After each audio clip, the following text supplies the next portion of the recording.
Bien, entonces vamos a hablar un poquito de la Guerra Fría. No voy a ampliarlo de manera extensa, justamente porque es un tema de exposición, ¿sí? Solo voy a hablar generalidades. Y bueno, obviamente, puntos que están en el libro. Pero ya el grupo que le toca, puedes exponer la Guerra Fría, va a tener que ahondar puntos que no se han visto en el libro o en la clase que vamos a hacer hoy, ¿sí? Bien. Eh, a ver, ¿quién me puede participar? Azcurra, ¿me puedes leer el primer punto, por favor?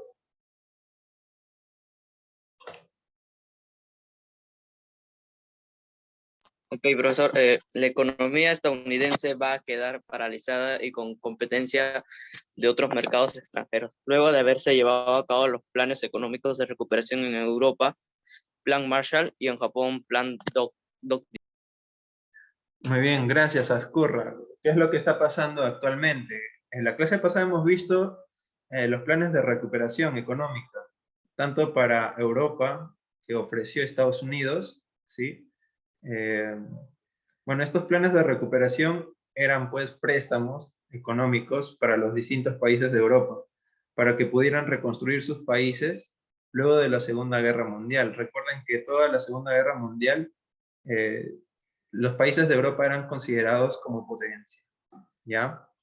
Luego de ser devastados todos estos países, pasan a segundo plano, o sea, en segundo mundo, ¿no? Primer mundo ya quedan pues los que han salido beneficiados, como es Estados Unidos y la URSS.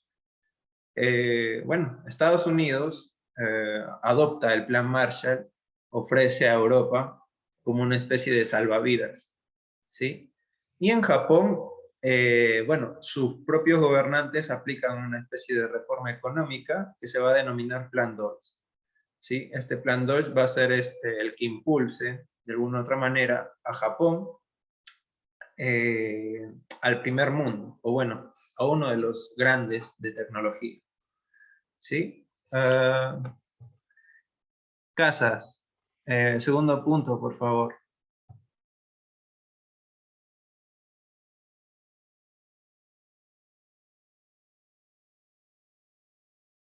Un aspecto a considerar es la importancia del petróleo árabe. Luego del conflicto árabe-israelí, algunos países decidieron cortar el suministro y otros aumentar el precio del petróleo a los Estados Unidos y Europa debido a su apoyo a Israel. Bien, gracias, Casas. Miren, rememoremos lo que hemos visto hace dos clases también. O sea, el conflicto árabe-israelí. El conflicto árabe-israelí, por lo que, bueno, la ocupación de Palestina por los judíos y, bueno, el aval que ofrecía, pues, Inglaterra, Estados Unidos, bueno, los aliados y la misma ONU, ¿no? Va a ser el surgimiento de los posteriores movimientos terroristas, pero a la vez va a ser una especie de crecimiento económico, justamente porque estos países árabes, los Emiratos, lo que hoy día se conoce como Emiratos Árabes Unidos, son países potencia en cuanto a petróleo se refiere. Las mayores cantidades de petróleo se encuentran en estos territorios de Arabia, ¿sí? Justamente aquí tenemos bueno,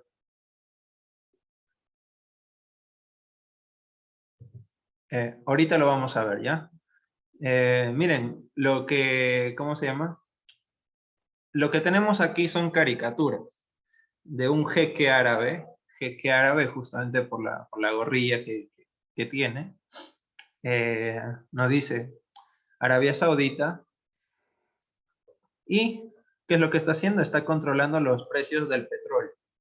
Y aquí tenemos pues al tío Sam, o sea, representando a como si Estados Unidos, ¿sí? Que se está muriendo de ganas por obtener el petróleo. ¿Por qué es importante el petróleo en esta época, siglo XX, siglo XXI, chicos? ¿Mm? ¿Por qué creen que sea necesario o importante el petróleo para estas épocas? Muy bien, porque sirve de combustible. ¿Qué más? ¿Qué más hacemos con el petróleo? ¿Quiénes consumen el combustible? La revolución industrial, sí, parte de la hemos visto tercera revolución industrial, necesariamente las energías lo obtienen del combustible o del crudo, el petróleo, ¿sí? Por ser la principal fuente de energía para sus máquinas en industrias, exactamente, eso es. Debido a la industrialización y la época de guerra. Sí, muy bien, exactamente, todos ustedes han acertado.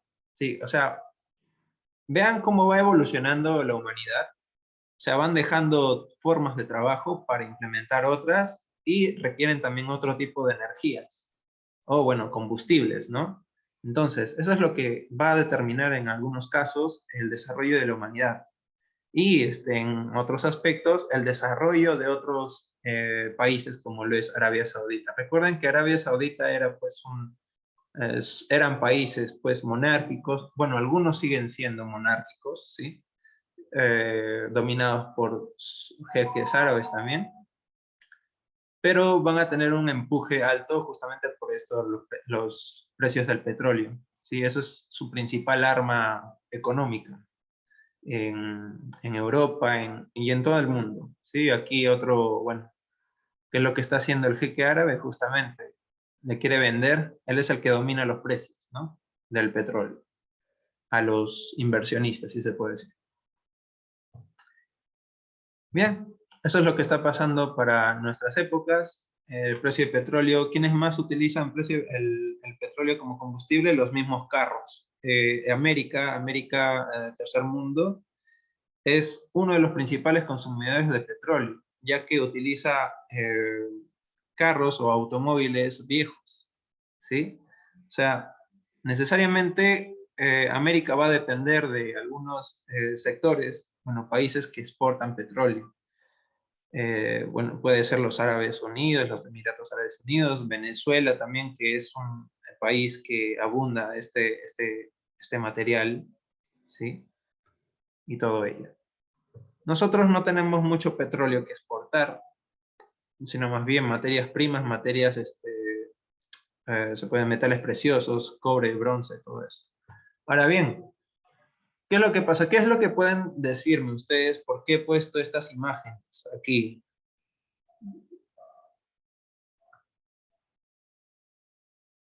¿Por qué creen que he puesto, o bueno, pueden reconocer de qué están hablando las publicidades?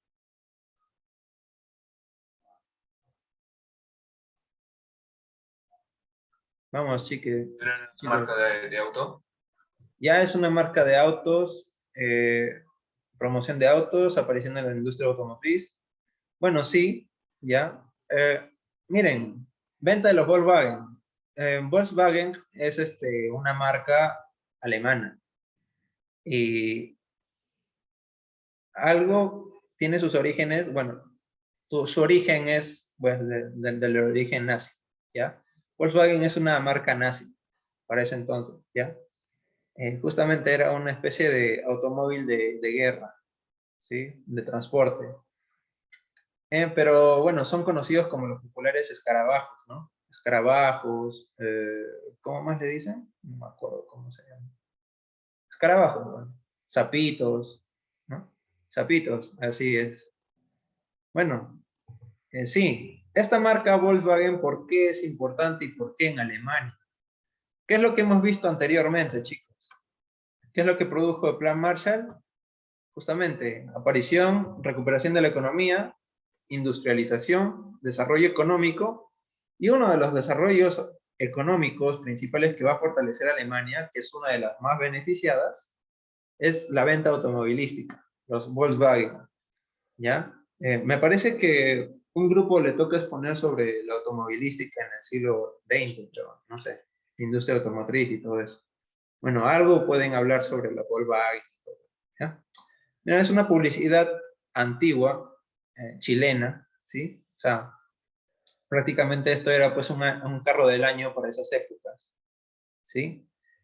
Bien, esas son las cuestiones importantes. 1956, octubre, 17 de octubre de 1956, y se está exportando a varios países, ¿no?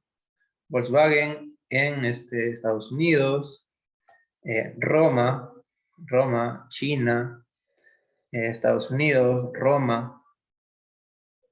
Bueno, Eso es. O sea, la industria alemana se está fortaleciendo.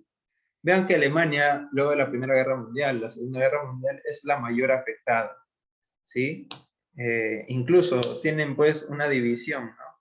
Es colonizada por otros países, que ahorita lo vamos a ver, ¿sí? Berlín es dividida en dos, Alemania en cuatro, pero a pesar de eso vamos a tener a los alemanes pues desarrollando tecnología, y hasta ahora es uno de los países potencia de Europa.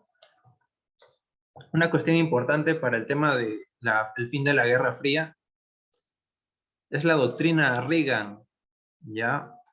Ronald Reagan es bueno, ha sido un presidente, se puede decir, ultra republicano, como el Donald Trump del siglo XX, ¿ya? Vean que para Estados Unidos solo hay dos partidos, ¿ya? Uno es el demócrata y otro es el republicano. El republicano se puede decir que son conservadores y todo ello.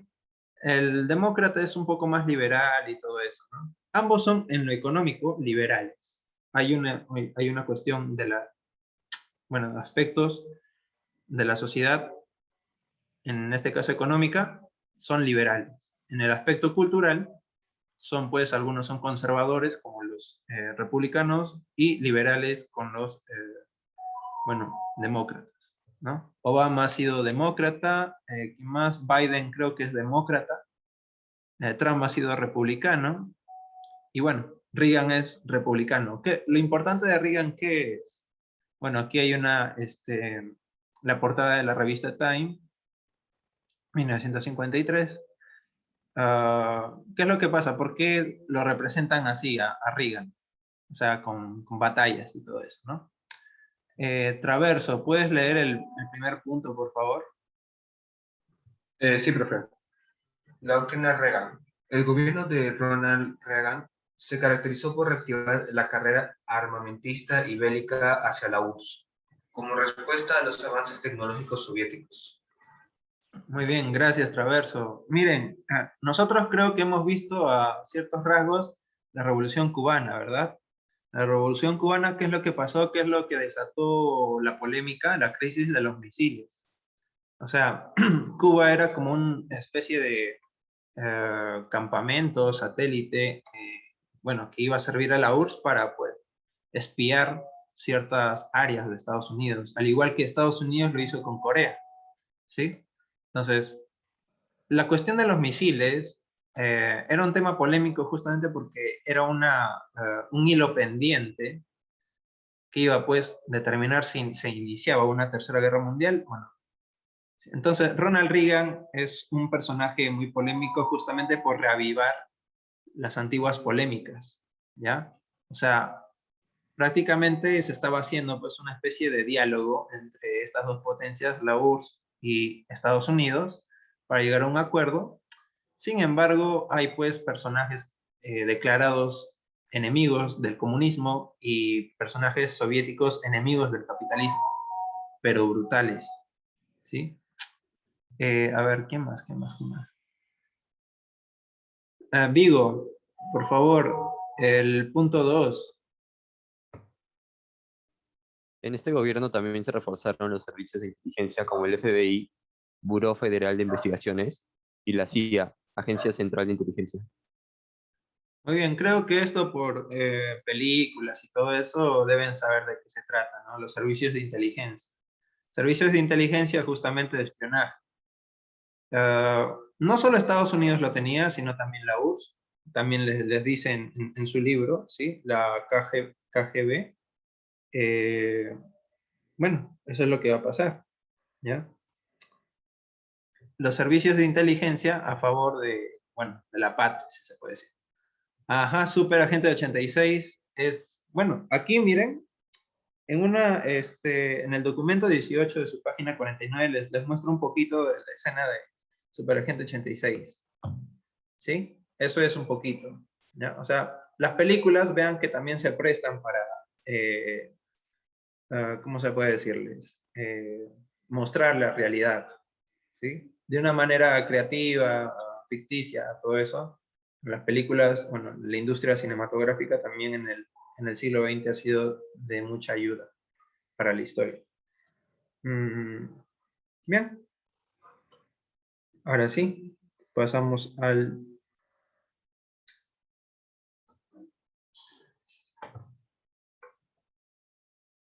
Muy bien. ¿Qué pasa? Miren, antes de entrar al tema de Gorbachev, Gorbachev es un líder del Partido Comunista de la Unión Soviética, reformista. Vean que en todos los países, o bueno, al menos en algunos partidos políticos, siempre van a haber líderes continuistas o conservadores y líderes reformistas. En el caso de la Unión Soviética, tenían como doctrina el comunismo, que estaba a cargo del Partido Comunista de la Unión Soviética, ¿sí? Lo inauguró Lenin con los escritos de Marx y Engels. Le sucedió Stalin, ¿sí? Ya para la exposición van a ver la polémica Stalin-Trotsky, Trotsky-Stalin, ¿sí? ¿Por qué Stalin se queda en el gobierno y no le sucedió Trotsky? ¿No? ¿Qué más? Luego de la muerte de Stalin, que es se puede decir, la época dorada del totalitarismo soviético, le siguen bastantes líderes que van a terminar por acabar con la Unión Soviética. O sea, ya no saben manejar, bueno, ya no saben enviar o bueno, guiar a la población soviética hacia la supuesta revolución que emprendían, ¿no? Como sociedad. Y bueno, eso va a ser uno de los factores que va a determinar la caída de la Unión Soviética. Con Gorbachev, Gorbachev va a implementar dos políticas, el Glasnost y bueno, aquí dice perestroika y Glasnost. O sea, son una apertura a los sistemas, bueno, al sistema capitalista. Pero ahorita lo vamos a ver. Aquí hay una especie de diálogo entre Reagan y Gorbachev, ¿no? Como que ya están en un acuerdo, pero vamos primero a lo importante. O sea, el reformismo soviético de Gorbachev. ¿Ya? Bien. ¿Quién me puede participar? A ver. Avanto, primer punto, por favor.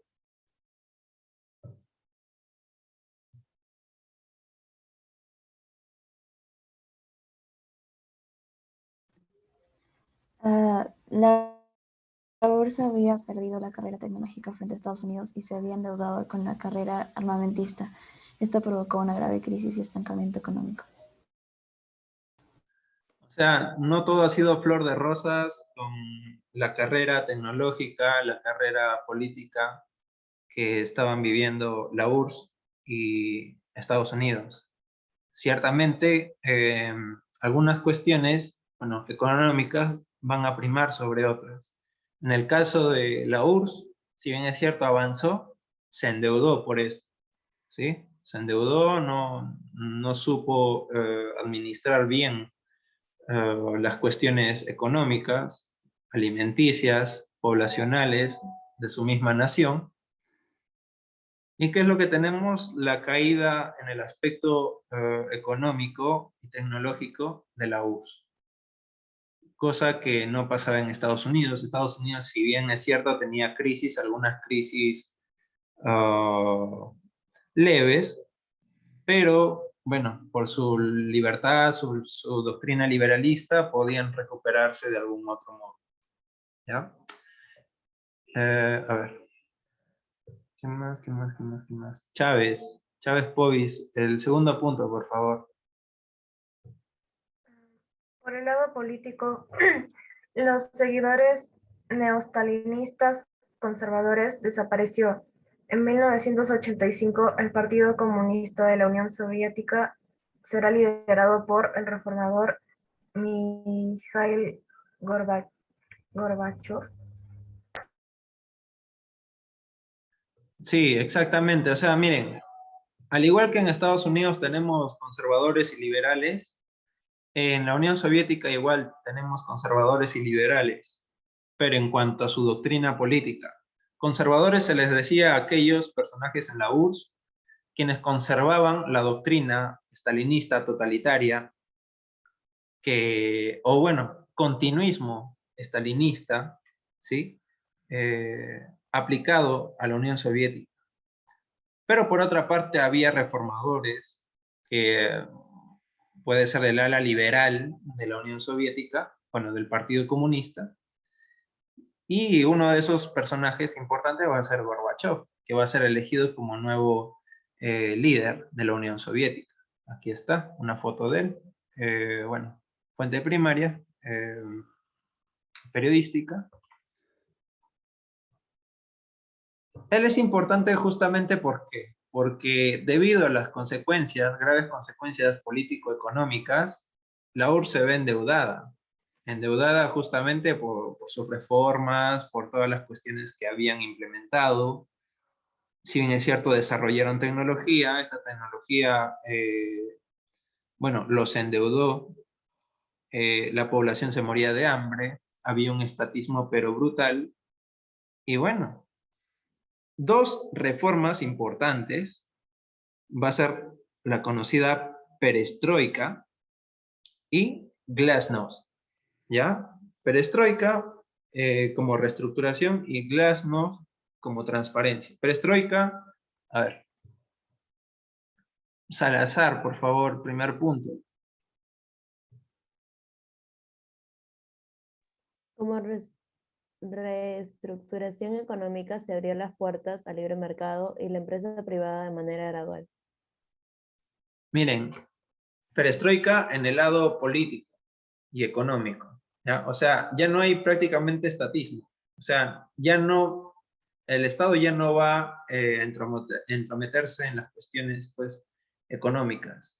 Va a dar cierta libertad a la empresa privada que pueda, pues, invertir en el país, ¿no? En este caso, por ejemplo, puede ser que un McDonald's hubiese abierto en la URSS, ¿no? Un McDonald's, un Burger King, ¿qué más? Las industrias estas petroleras también, ¿no? O sea, la inversión privada de otros países extranjeros ya se abre las puertas en la URSS. Ya no es el Estado quien concentra todo el poder, sino más bien ya la empresa privada, el sector privado y todo eso. Padilla Medina, el Glasnost, dime, por favor. Fue una reforma que acabó con la censura y control de medios, aperturando así mayores fuentes de información que también serán críticos con el gobierno.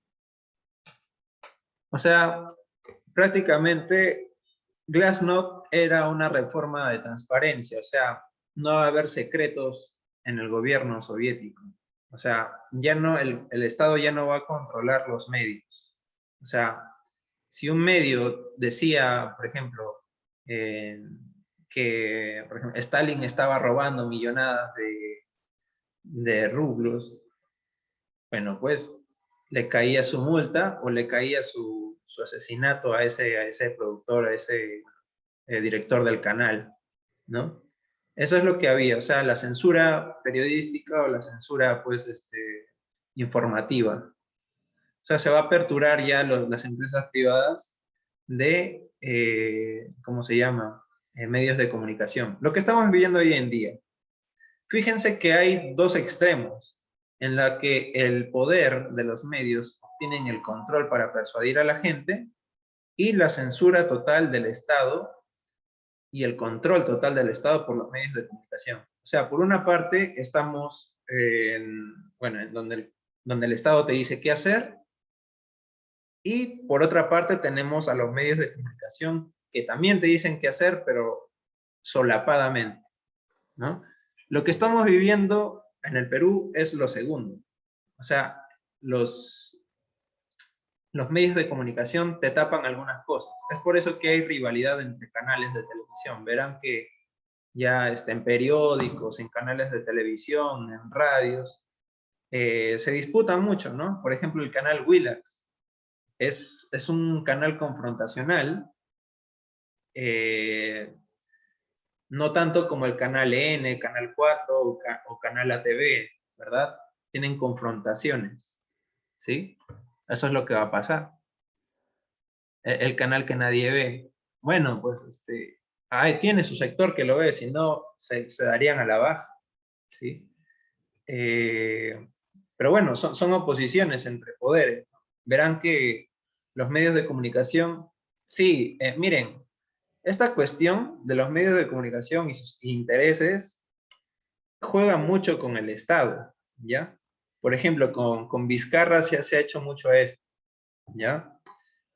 O sea, la censura, bueno, el darle la aprobación, ¿no? Cada semana o cada mes le estaban dando sus niveles altos de... No, pero más en serio, tú fuiste quien lo hizo. Ah, yo pensé que lo que se chocó. Pobrecito. Oh, no, ¿quién te lo hizo? Pobrecito, ¿eh? No. Sebas, tu micro está prendido.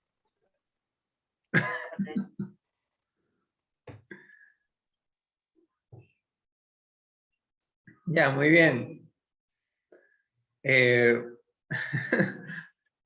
Ya, miren, la censura, como ya les dije, la censura de los medios de comunicación es importante porque puede ser un poder, un gobierno invisible. Sí, hemos visto lo que es el gobierno invisible en el lado económico con la doctrina de Bernays, ¿no? O sea, hacer que el hombre consuma lo innecesario, ¿sí? Sin embargo, con los medios de comunicación vamos a tener lo que tenemos hoy en día, ¿sí? O sea, el control de medios oficiales, ¿no? Bueno, y enfrentamiento de medios, ¿no? Unos que salen a favor de un político, otros de otro político, otros del Estado, y todo eso. Bueno, eso es, ¿no? Ambos extremos. Nosotros estamos en ese extremo segundo, el que es el control de medios y manipulación de información, pero también hay otro extremo que viene parte del Estado, ¿no?